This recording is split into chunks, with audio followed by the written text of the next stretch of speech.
Alors, on va se lever, si vous voulez bien, et nous allons, lire dans la parole de Dieu, donc un passage. Particulièrement, nous allons lire ce que nous avons lu ce matin dans Thessaloniciens, 1er Thessaloniciens, chapitre 4. 1er Thessaloniciens, chapitre 4, et nous allons lire à partir du verset 1er. 1er Thessaloniciens, chapitre 4, verset 1er. Au reste, frères, donc on parle ici évidemment à des frères dans le Seigneur, à des frères et des sœurs chrétiennes. Puisque vous avez appris de nous comment vous devez vous conduire et plaire à Dieu, et que c'est là ce que vous faites, nous vous prions et nous vous conjurons au nom du Seigneur Jésus de marcher à cet égard, donc dans ce sujet-là, de progrès en progrès. Vous savez en effet quels préceptes nous vous avons donnés de la part du Seigneur Jésus. Ce que Dieu veut, c'est-à-dire la volonté du Seigneur. Ce que Dieu veut, c'est votre sanctification, votre mise à part. C'est que vous vous absteniez de l'impudicité. Abstention, donc, de choses impudiques. On parle ici de sexualité. C'est que chacun de vous sache posséder son corps. Ça veut dire maîtriser son corps, contrôler son corps dans la sainteté et l'honnêteté, sans vous livrer à une convoitise passionnée comme font les païens qui ne connaissent pas Dieu. Ça veut dire qu'il y a une différence entre les chrétiens et les païens. Seigneur, nous te demandons de bénir abondamment la réflexion de nos cœurs, la prédication de l'Évangile. Nous te prions que cette épée aiguisée puisse pénétrer dans les cœurs.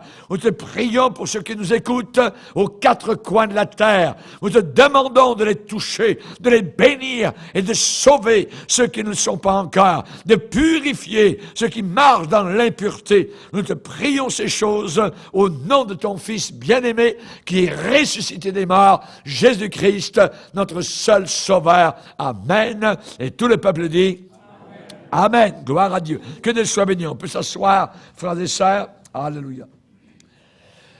Dans les fréquentations, pour avoir évidemment de bonnes fréquentations, il faut évidemment avoir des paramètres, avoir des bornes, avoir, des lignes de conduite. Sinon, eh bien, nous pouvons aller dans la même direction que Hollywood ou la même direction que les païens. Donc, évidemment, les gars, donc dans leur fréquentation, eh bien, doivent traiter leur ami de cœur comme ils voudraient que les autres traitent, évidemment, la fille qu'ils vont possiblement épouser. Ça veut dire il faut avoir des standards que vous aimeriez que les autres aient, peut-être vis-à-vis de votre propre sœur. Voyez? Et évidemment, donc, on sait que la Bible dit qui peut trouver une femme, pas n'importe quelle femme, mais vertueuse, elle a bien plus de valeur que les perles. Voilà ce que la Bible déclare. Évidemment, Dieu a pour chaque garçon une fille qui est préparée quelque part, donc par le Seigneur. Mais nous avons besoin de faire attention parce que les fréquentations peuvent dégénérer rapidement dans une destruction totale de notre vie spirituelle.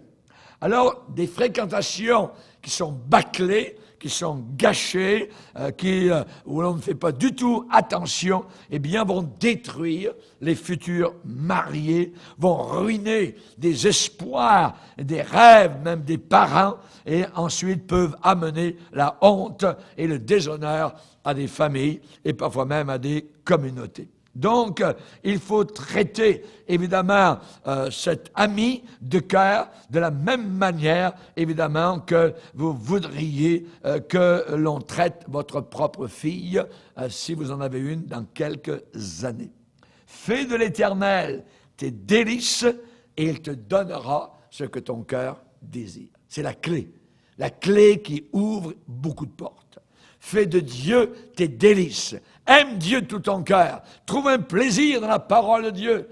Témoigne le nom du Seigneur. Sois bouillant pour le Seigneur. Et en cours de route, Dieu va te faire rencontrer l'élu de ton cœur, va te faire rencontrer donc celle qui deviendra ton épouse, ou de l'autre côté, ton mari. Reçois favorablement les pensées de mon cœur. C'est ce que David a prié.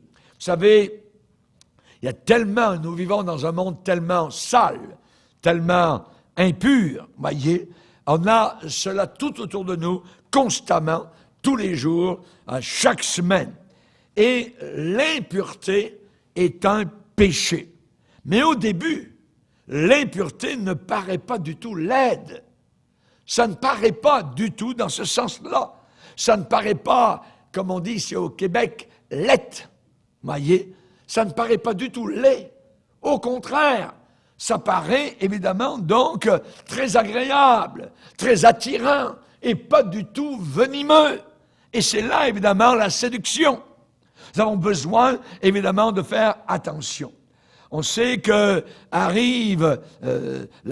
l'impureté arrive comme déguisée dans la beauté, dans la symétrie, dans ce qui est désirable. Et c'est très dangereux.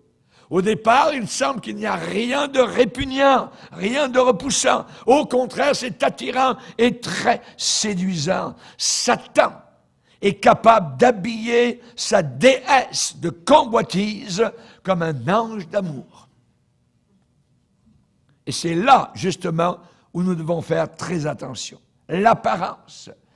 Et évidemment, l'apparence de l'impureté a séduit même les hommes les plus forts au travers de l'histoire. Les plus forts, spirituellement parlant. Certains vont dire, après tout, c'est un instinct naturel, c'est donné de Dieu. C'est comme ceux qui parlent de la drogue, qui poussent les plantes de marijuana, ainsi de suite. Mais c'est Dieu qui a créé tout cela. Donc, moi, j'en fume, et puis tout vient de Dieu. Ouais. C'est très séduisant et c'est très faux. Nous devons faire attention à cela. De rationaliser, d'expliquer une conduite impure et sale. On parle ce soir, évidemment, de nos fréquentations. Nous ne voulons pas de corruption. Nous ne voulons pas d'obscénité. La Bible dit, celui qui commet un adultère avec une femme est dépourvu de sens. Proverbe, chapitre 6. Dépourvu de sens. Dieu est le péché d'impureté. Le péché d'impureté a fait tomber des nations entières dans le passé. Le péché d'impureté a ruiné la sainteté de foyers. L'impureté a empêché la santé, voyez, dans un corps, ou même le développement d'une personnalité.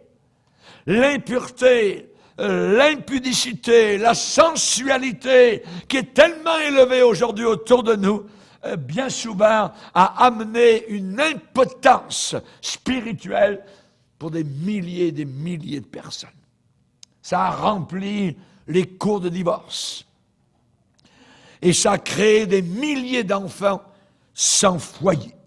Ça a fait couler, totalement sombrer l'espoir d'un beau lendemain pour beaucoup de personnes jeunes. C'est un des péchés les plus révoltants qui tord, qui casse, qui difforme l'un des plus beaux cadeaux de Dieu à l'homme, l'amour humain. Ça abaisse l'amour humain au niveau de la bête, au niveau bestial. Et en dépit, malgré sa laideur, la laideur de ce péché, malgré cela, c'est une des inventions du diable les plus répandues autour de nous. Son bruit rauque tombe dans nos oreilles tout le jour. Comment cela? Sous forme d'histoires sales, de farces sales, de remarques suggestives, de vulgarité, de frivolité ouverte. journaux, télévision, on voit au théâtre, l'obscénité, Hollywood, tout cela est en train de charrier ce courant de saleté, de purin qui s'en va jusqu'au fond de l'enfer.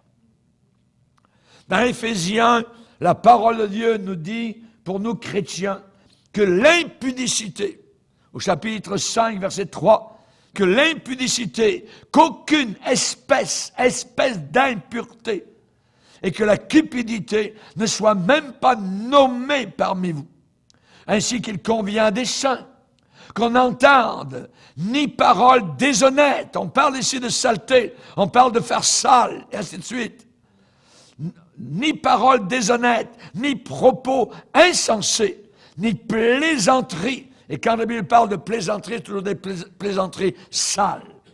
Choses qui sont contraires à la bienséance. Mais qu'on entende plutôt des actions de grâce. Vous voyez ce que la Bible, donc, nous enseigne. Et ce soir, nous allons parler véritablement, donc, d'impureté. Nous vivons dans un monde impur. Et le chrétien, le jeune homme et la jeune fille qui se préparent pour une vie de mariage, doivent se garder absolument donc de cette impureté. Et particulièrement, on sait aujourd'hui que le Seigneur, avec son verset, tout cela est mis à la poubelle, on s'en fiche totalement. Jésus a bien dit, n'oubliez pas dans une des béatitudes, heureux les purs. Heureux ceux qui sont propres, heureux ceux qui ont un cœur pur, car ils verront Dieu. Ils verront Dieu. Et peut-être que parmi nous qui nous écoutez, certains chrétiens, vous avez été dans ce domaine, mais vous avez été lavés dans le sang de Jésus-Christ. Et aujourd'hui, nous avons besoin de marcher proche du Seigneur. Heureux ceux qui ont le cœur pur. Heureux, ça veut dire c'est un bonheur ineffable, quelque chose d'inexprimable, une joie glorieuse pour ceux qui ont le cœur pur. Le cœur pur. Pourquoi? Ils verront Dieu. Oui, nous le verrons dans la gloire, mais nous le verrons sur la terre aussi. Nous le verrons agir, nous le verrons nous conduire, nous le verrons nous protéger. Ceux qui ont le cœur propre, ceux qui ont le cœur pur. La pureté aujourd'hui est considérée comme quelque chose de mauvais. Et l'impureté aujourd'hui est considérée comme quelque chose de smart. C'est très très bien. Le mal est devenu bien. Le mal est devenu bien et le bien est devenu mal. Lisez avec moi dans Proverbes au chapitre 5. Proverbes chapitre 5. On nous dit ici, on nous parle de l'étrangère. Au verset 3, les lèvres de l'étrangère, étrangère à Dieu. L'étrangère à Dieu, ses lèvres distillent le miel. Elle parle bien. Ça coule de sa bouche comme c'était quelque chose de merveilleux. Son palais est plus doux que l'huile. Mais à la fin, et c'est la fin qui est importante, à la fin, elle est amère. La douceur devient de l'amertume. À la fin, elle est amère comme l'absinthe. Essayez de boire de l'absinthe. Aiguë comme un glaive à deux tranchants. Ses pieds descendent vers la mort. Ses pas atteignent le séjour des morts, l'enfer. Afin de ne pas considérer le chemin de la vie. Elle est errante. Elle est égarée dans ses voies. Et elle ne sait même pas où elle va. Et maintenant, mes fils, écoutez-moi, ne vous écartez pas des paroles de ma bouche. Éloigne-toi du chemin qui conduit chez elle. Et ne t'approche pas de la porte de sa maison. C'est dangereux. Chérie, je t'aime, une bonne soirée, soir au restaurant. Là, on n'est pas loin, la porte est là. Tu peux monter dans mon appartement. Ah non. C'est la porte de l'enfer. C'est la porte de la Bible déclare. Éloigne-toi du chemin qui conduit chez elle et ne t'approche pas de la porte de sa maison. Chaque mot de la Bible dit vrai. De peur que tu ne livres ta vigueur à d'autres et tes années à un homme cruel. De peur que des étrangers ne se rassasient de ton bien. Tu vas payer. Et du produit de ton travail dans la maison d'autrui. De peur que tu ne gémisses près de ta faim. Tu vas mourir. Peut-être tu vas prendre le sida. Quand ta chair et ton corps se consumeront et que tu ne dises, mais comment donc ai-je pu haïr la correction? Comment mon cœur a-t-il dédaigné la réprimande? Comment ai-je pu ne pas écouter la voix de mes maîtres, ne pas prêter l'oreille à ceux qui m'instruisaient? Donc, chers amis, nous avons besoin d'être avertis. Et les avertissements de la parole de Dieu sont des bons avertissements. Chers amis, cette histoire d'impureté, de saleté, c'est la plus grosse affaire que le diable ait placée sur la race humaine. Pourquoi? Eh bien, parce que la vente du sexe est là pour une joie momentanée. Les conséquences sont énormes pour ce péché vicieux. Et Satan ne parle jamais des remords. Il ne parle jamais de la futilité soudain de la vie. Il ne parle jamais des foyers brisés. Satan ne dit absolument rien de la solitude des cœurs. Il ne parle jamais de la dévastation spirituelle qui vont main dans la main avec l'immoralité. Satan est muet totalement sur les corps malades, sur les vies brisées, sur le sida, sur les maladies sexuelles, sur la vanité de ce monde. Salomon s'est détourné de Dieu dans sa vie. Et à un moment donné, il a écrit. Alors, c'est un peu comme la personne qui a été élevée dans le Seigneur et puis qui ensuite, arrivé à un âge plus adulte, dit « Ah, ça c'était bon quand j'étais jeune, tout ça, mais moi maintenant, je vais faire ma vie et je vais goûter à ces choses-là qui supposément qui me sont interdites. » Bon, pas de problème. C'est ce qu'a fait Salomon. Des milliers de personnes l'ont fait. Et Salomon a dit, il a écrit, « Je résolus dans mon cœur de livrer ma chair au vin. » Oh, on va voir. On va aller dans les bars. Tandis que mon cœur me conduirait. C'est pas notre cœur qui doit nous conduire. C'est le Seigneur. C'est le Seigneur, voyez. Ensuite, il a dit, je me procurais les délices des fils de l'homme, des maîtresses en grand nombre.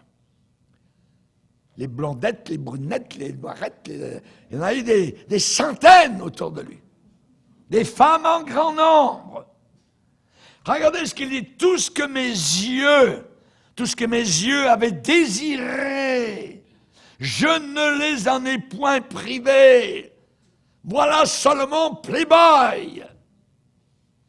Il a voulu tout voir, tout connaître. C'est terrible. Et à la fin, il dit tout cela, j'ai considéré, c'est toute vanité. Et c'est comme si j'étais en train de courir après du vent. Poursuite du vent.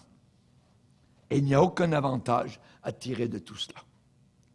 Chers amis, si quelqu'un est sage, il va comprendre. Je n'ai pas besoin d'aller essayer. Je comprends ce qui se passe. Et là, je veux suivre le Seigneur. Je vais me soumettre à la volonté du Seigneur. Chers amis, les conséquences sont terribles, ce péché vicieux.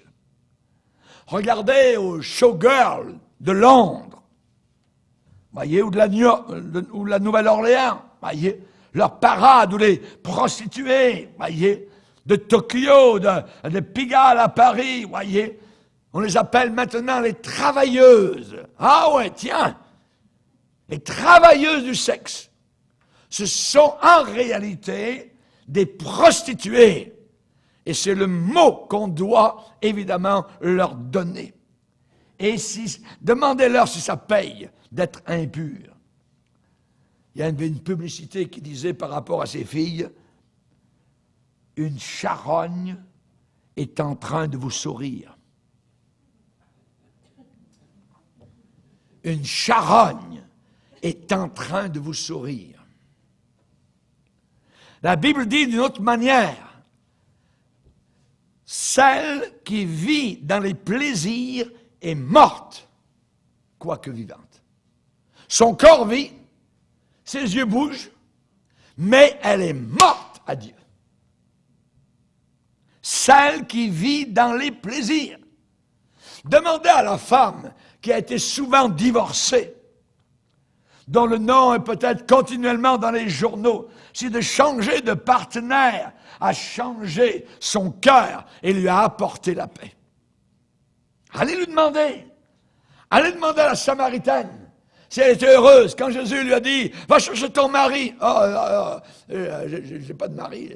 Ouais, t'as pas de mari, celui avec lequel tu es n'est pas de ton mari. T'as un bonhomme dans ton lit, mais ce n'est pas ton mari. Jésus l'a repris. Cette femme cherchait. Cette femme était seule. Cette femme était désertique dans son cœur. C'est Jésus qui est venu pour lui pardonner, la sauver et la délivrer de cette morosité. Alléluia. Une Américaine très connue qui avait été mariée 4 fois. Le journal disait à son sujet, elle semblait fatiguée, usée, égarée et confuse, avec un regard hagard. On faisait remarquer dans cet article de journal que l'éclat radieux de son visage avait totalement disparu et elle semblait malheureuse avec la vie. L'apparence extérieure et artificielle de ces femmes, c'est le symbole de leur honte intérieure et du vide qu'il y a à l'intérieur. Allez demander aux malades, incurables, dans les hôpitaux, dans les sanatoriums, qui sont en train de payer physiquement d'avoir brisé le 7e commandement. Tu ne commettras pas d'immoralité. C'est le 7e commandement. Allez leur demander si cela leur a apporté du bonheur. Ces gens-là sont dans les hôpitaux, ils regardent les heures s'écouler, comme, je dirais, le sablier, le temps qui passe, la folie de leur jeunesse a pris son dû. Et leurs voix disent avec éloquence, le salaire du péché, c'est la mort. Le salaire du péché, c'est la mort. Allez demander à Samson, dans l'Ancien Testament, si ça paye d'avoir été avec toutes sortes de femmes.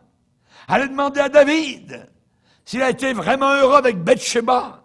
Allez demander à un prédicateur, Jimmy Swaggart, s'il a été heureux de commettre l'immoralité. Allez demander à Jim Baker à son époque, alors qu'il est entré en prison avec des menottes. Des prédicateurs. Le péché d'immoralité est une des armes aiguisées de l'enfer qui pénètre pour détruire les hommes, les foyers, les réputations. Satan a été décrit comme un voleur qui vient voler ton foyer, ta femme, tes enfants, ta santé, ton argent. Il veut tout te prendre et t'emmener avec lui en enfer. Il sait que son temps est court. Et on sait que l'impureté, l'immoralité ne semble jamais perdre de sa ruse, de sa subtilité. Au commencement, quand ça commence, c'est toujours rusé, toujours bon, c'est merveilleux, tout ça. Ah oui, oui.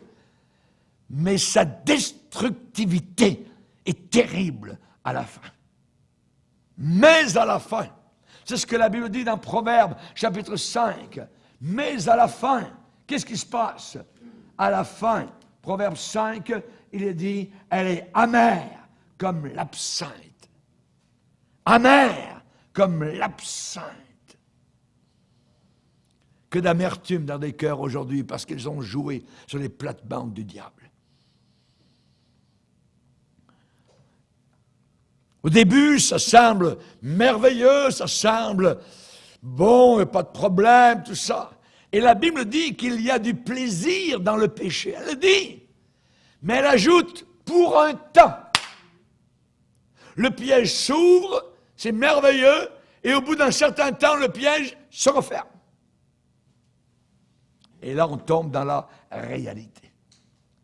Il y avait une femme qui écrivait en Amérique du Nord, et un article dans un journal, c'était en anglais, elle a dit « I am sick of sex ». Malade de la sexualité. Parce qu'elle voyait cela partout, tout autour d'elle. Elle dit, quand je regarde au stand de journaux, c'est là. À la télévision, c'est encore là. On en parle au bureau, c'est toujours là. C'est devant moi, c'est en arrière de moi, c'est au-dessus de moi. C'est partout. Et apparemment, il y a des millions de personnes qui ne sont pas d'accord avec elle. Qui disent que c'est très bien. Que l'immoralité est très bien, l'impudicité, l'impureté, c'est très très bien. Cette société est actuellement, je dirais, enseignée et lavée dans son cerveau de dire tu l'aimes, alors quand tu le voudras, tu peux aller en appartement avec lui, avec elle, tout ça, c'est toi qui décides ça. On met Dieu totalement à la poubelle. On n'en veut plus. Et cela, évidemment, il y a des conséquences. C'est le plus grand péché peut-être de tout le monde occidental. L'impureté. L'impureté. Un éditeur de magazine a dit, pour vendre, il faut mettre du sexe en première page. Évidemment, ça a saisi et ça a paralysé notre jeunesse aujourd'hui. Le sondage, dernièrement, nous dit que 9 jeunes filles sur 10 ont des expériences sexuelles avant 18 ans. C'est inimaginable. 90%. Vous les regardez se parader dans la rue, vous dites, attends, on a un problème. Et ici au Canada, on a hâte que la neige arrive.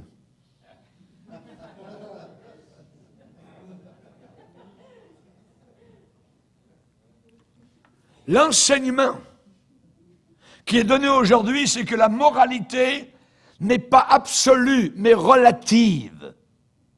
Mais relative. Ça, c'est la philosophie qui est enseignée tous les jours par l'existentialisme, par l'évolution, tu n'es qu'un animal évolué, et par aussi l'humanisme. On a ri totalement des 10 commandements de Dieu. Et ce que ça dit? Eh bien, tu es simplement un animal. Alors donne une libre expression à tes passions et à tes sentiments. Ce qui était mauvais dans une génération passée, qui était puritaine, et ne l'est plus du tout aujourd'hui. Aujourd'hui, il est interdit d'interdire. Le péché qui auparavant était cramoisi, écarlate, noir, aujourd'hui est devenu rosé, couleur pastel. Très doux, très léger. Et un jeune homme ou une jeune fille qui essaie de vivre une vie propre, une vie pure, on le ridiculise, on la ridiculise, on se moque d'elle. Et même les autorités d'éducation dans les écoles se moquent de ce genre de personnes. Mais nous allons résister, nous allons marcher avec Dieu. Si nous sommes la minorité, nous serons la minorité victorieuse et militante. Parce que nous savons où nous allons et nous savons eux où ils vont.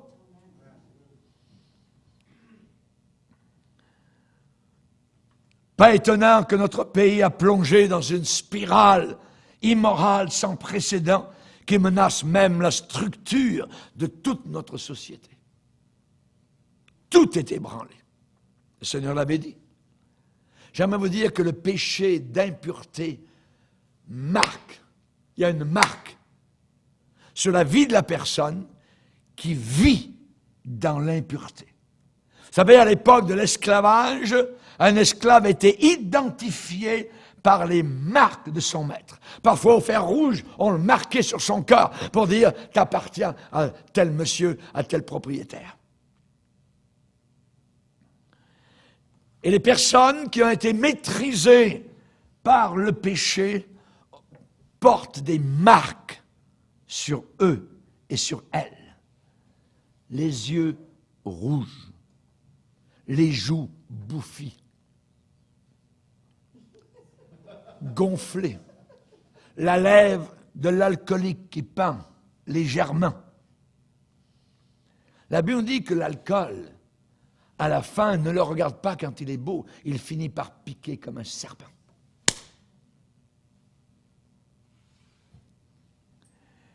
Certains qui ont pris de la drogue ont des convulsions nerveuses. Ceux qui ont joué dans la pornographie, l'impureté, ont un regard obscène, sale, des yeux sales, ça existe. Le regard sale de l'impur, le regard hautain de l'orgueilleux, ça se voit. Tout se voit. La marque du péché est sur la personne. Et la Bible parle de cela particulièrement dans l'épître, la deuxième épître de l'apôtre Pierre, où il est dit qu'ils ont les yeux pleins d'adultère. Verset 14, chapitre 2, deuxième épître de Pierre, chapitre 2, verset 14. Ils ont les yeux pleins d'adultère et insatiables de péché. Des yeux sales, des yeux d'adultère. Évidemment, ces marques sont gravées à cause d'une méchanceté intérieure. Et ceux qui portent sur eux le péché d'immoralité et de perversion, eh bien, ont sur eux une apparence qui n'est pas naturelle. Ça se voit. Ça se voit. Il y a une marque. L'œil qui change de place. L'œil qui change de place. Le regard suggestif. Ça existe. Ce rougissement embarrassé, c'est la marque de l'impur. Ce sont les signes extérieurs d'une impureté intérieure. Il y a des taches aussi sur la personnalité de la personne. Des gens qui vivent dans l'impureté ont des complexes de culpabilité, ont mauvaise conscience.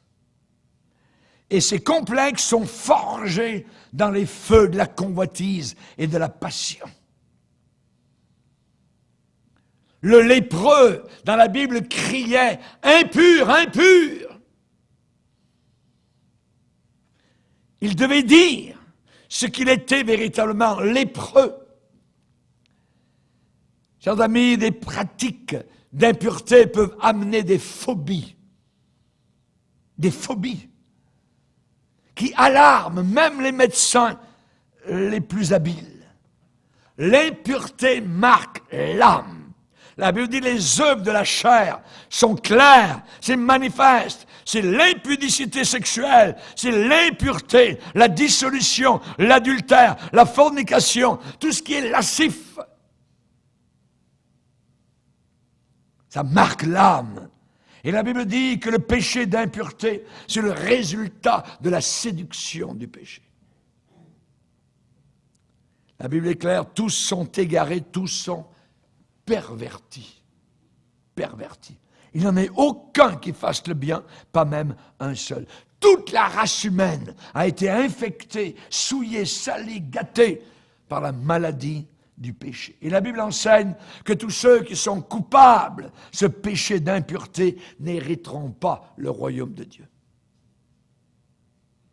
N'hériteront pas le royaume de Dieu. Ne vous y trompez pas. Pourquoi Paul dit ne vous y trompez pas? Parce qu'on pourrait se tromper. Facilement. Ne vous y trompez pas. Aucun impudique n'héritera le royaume de Dieu. Et plusieurs fois, cela nous le voyons dans la Bible. L'interprétation de Jésus sur un certain commandement. Jésus nous a donné certains commandements. Le 7e commandement dit « Tu ne commettras pas d'immoralité ». Et Jésus a donné son interprétation. Il dit, vous avez appris qu'il a été dit, tu ne commettras point d'adultère. Mais moi, je vous dis que quiconque regarde une femme pour la convoiter a déjà commis un adultère avec elle dans son cœur. Et c'est là que Jésus dit, c'est ton œil droit. Et pour toi, une occasion de chute, arrache-le et jette-le loin de toi. Le Seigneur va employer des expressions très fortes, d'arracher, de s'arracher même un membre. Il ne demande pas que nous nous mutilions, mais il montre la conséquence du péché d'impureté. Il dit, car il est avantageux, il est mieux pour toi qu'un seul de tes membres périsse et que tout ton cœur entier ne soit pas jeté dans l'enfer. Si ta main droite est pour toi une occasion de chute, coupe-la et jette-la loin de toi, car il vaut mieux pour toi qu'un seul de tes membres périsse, que tout ton corps entier n'aille pas dans l'enfer, dans la géhenne. Donc on voit que Dieu ne prend pas, évidemment, je dirais, la chose à la légère. Et évidemment, on sait que le Seigneur a donné cette interprétation parce qu'il a dit la vérité. On sait que l'impur est décrit dans la Bible comme un bœuf, comme un animal qui s'en va à la boucherie. Un bœuf. La Bible décrit encore l'impur comme un fou qu'on lit. Un fou, c'est plus ce qu'il fait. Qu'est-ce qu'on fait? On met des chaînes autour. L'impur, c'est comme cela, un fou qu'on lit. Ou comme un oiseau qui s'en va, il voit un filet et il s'en va directement dans le filet. Dans le web. Des milliers de personnes aujourd'hui sont coupables et leur âme est gâtée, salie par ce péché. Et ils ressentent la séparation d'avec Dieu. L'impureté se rit de la personne qui joue dans cette mare de purin. L'impureté égare. Ça égare. Paul va dire, nous aussi auparavant, nous étions de leur nombre. Nous étions égarés. Égarés, ça veut dire on n'est plus dans la voie droite, on ne sait plus où on en est, on fait n'importe quoi. Et dans Tite particulièrement, nous voyons que Paul va parler de cela en disant, voilà quelle était ma situation avant que je ne vienne au Seigneur. Et il dit, nous aussi, nous étions autrefois insensés, désobéissants, égarés, et il dit bien asservis, ça veut dire esclaves, de toutes sortes de convoitises et de voluptés. Nous étions égarés, désobéissants. Nous étions des fous, des insensés. Ça a séduit des rois, ça a séduit des prophètes, ça a séduit des sages, ça a séduit des saints. Attention, vous n'êtes pas immunisés. Je ne suis pas immunisé. Nous avons besoin de faire toujours attention, de marcher avec circonspection. Salomon a déclaré dans Proverbe 14, « Les insensés se font un jeu du péché. » Pour eux, il n'y a rien là. Ça, c'est les insensés, les fous et les folles. Trop de gens ont sous-estimé la puissance de l'impureté. Samson a joué avec cela. Il a pris des chances et à la fin, c'est ça qu'il a contrôlé et sa vie a été ruinée. Les foyers ont perdu dans un moment très bref leur solidité. Nous devons toujours faire attention. David, qui avait été choisi de Dieu, est venu sous le charme subtil de l'impureté. Il a été séduit dans un moment de faiblesse par la puissance de l'impureté. Il a succombé. Il lui a fallu des années pour remonter vers Dieu par l'échelle abrupte et raide de la repentance. Le royaume de Dieu, à ce moment-là, est échangé pour un plaisir transitoire et éphémère. David a écrit en disant, « Seigneur, donne à mes yeux la clarté, afin que je ne m'endorme pas du sommeil de la mort, et que mon ennemi ne dise pas, « Ah, je t'ai vaincu. » Seigneur, s'il te plaît, donne à mes yeux la clarté. Un héritage peut être dilapidé, gaspillé, par une seule heure de diversion.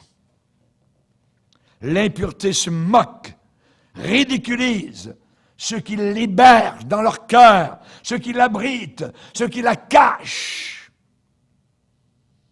L'impureté est moqueuse. Lorsque la récolte arrive, l'impureté va rire de toi. Ne vous y trompez pas, on ne se moque pas de Dieu.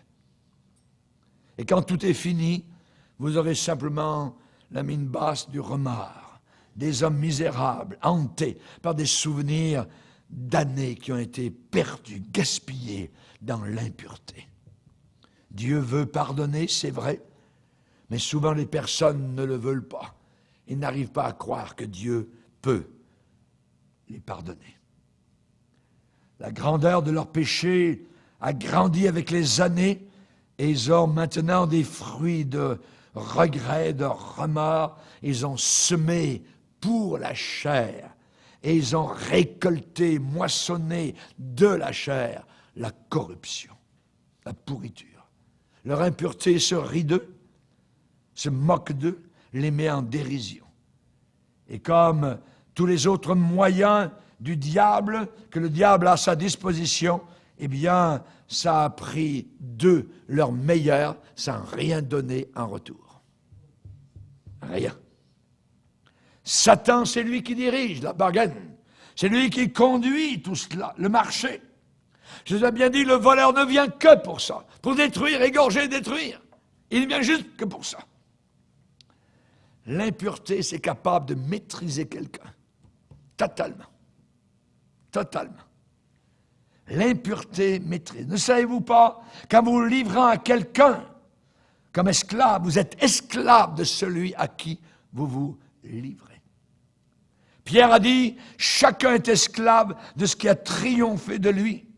Beaucoup de personnes ont été maîtrisées, même des chrétiens ou des chrétiennes, ont été maîtrisées par l'impureté. Parce qu'ils s'y sont livrés, ils ont ouvert leur cœur, ils sont livrés, ils ont donné accès à Satan. Un homme qui avait accepté le Seigneur dans une de nos missions en Europe, avant sa conversion, avait une passion animale, une vie totalement dissolue. Et sa chambre était remplie, il a raconté comment sa chambre était remplie de posters, de photos sales et ainsi de suite. Mais il s'est converti. Il est venu à Jésus-Christ. Et il a repoussé totalement ses pratiques impures. Il a rassemblé toute la littérature obscène qu'il avait et il a brûlé tout cela.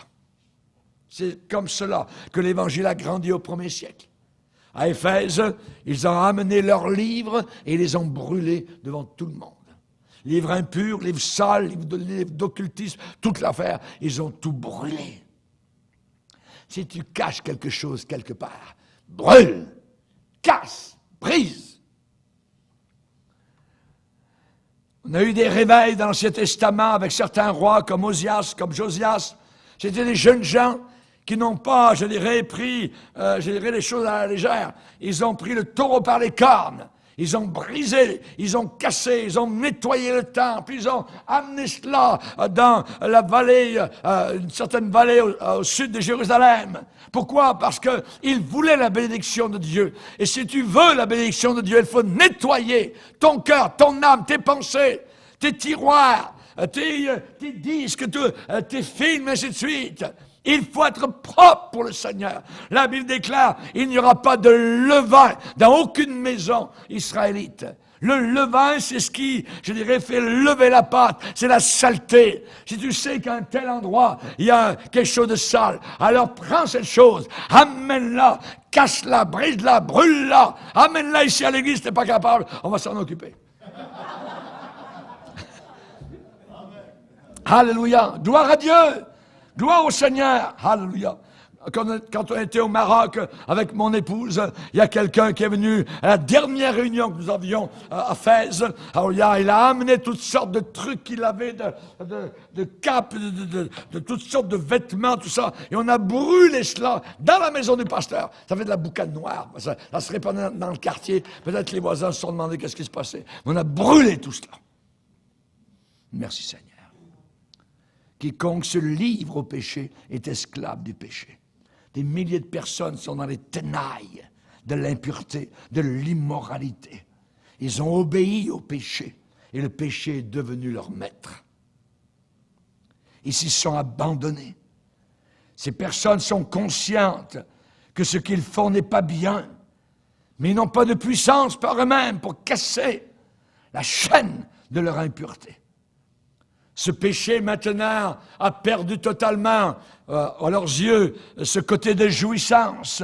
Et maintenant, ils sont simplement des esclaves. L'esclavage. Le péché est devenu leur maître.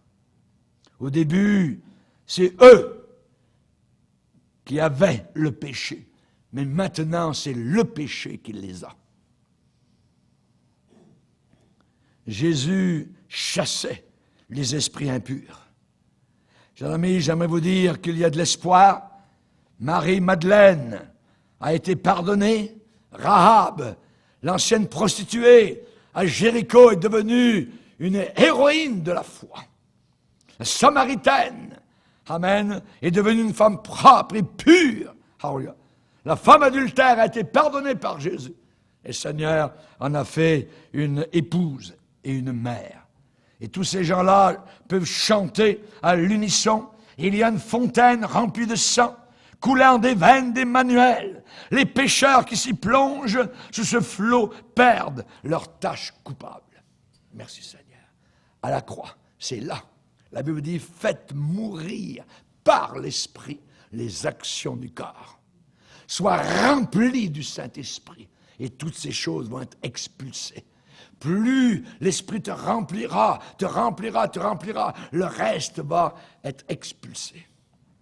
Faites mourir par l'Esprit les actions du corps. Amen. Alléluia. Que Dieu puisse nous aider. Que Dieu puisse garder notre jeunesse. Alléluia. Peut-être qu'aujourd'hui, votre conscience vous aiguillonne, votre mémoire vous hante. Peut-être que la société vous condamne. Mais Jésus-Christ est venu pour sauver des pécheurs. Baissons nos têtes et prions le Seigneur. Seigneur, nous sommes devant toi. Nous sommes en ta présence. Tes yeux sont trop purs pour voir le mal, pour apprécier le mal. Seigneur, tu hais tout ce qui est sale, tout ce qui est ordure. Tu es venu sur la terre, Seigneur, pour purifier, pour laver par ton sang. Et il n'y a aucun autre détergent aussi efficace que ton sang, car le sang de Jésus nous lave, nous purifie de tout péché. Je prie pour ce jeune homme, je prie pour cet esclave du sexe, te demande de le libérer, Seigneur. Pardonne cette lesbienne, libère, Seigneur, cet homosexuel, que la puissance de Dieu, que Satan soit vaincu, que les esprits impurs soient chassés dans le nom puissant de Jésus-Christ. Merci, Seigneur, pour ta grâce et ton amour. Merci, Seigneur, pour les libérations. Seigneur, tu fais exploser, Seigneur, tu pulvérise les verrous de fer, que les prisonniers et les prisonnières sortent en plein jour et viennent à toi, se donner totalement entre tes mains. Merci Seigneur pour la purification des péchés. Tu es venu exactement pour cela, ici-bas sur cette terre, et tu as payé le prix fort, ta crucifixion sur une croix romaine. Merci Seigneur, au nom de Jésus. Amen. Et tout le peuple dit Amen. Gloire à Dieu. On va se lever ensemble, frères et sœurs.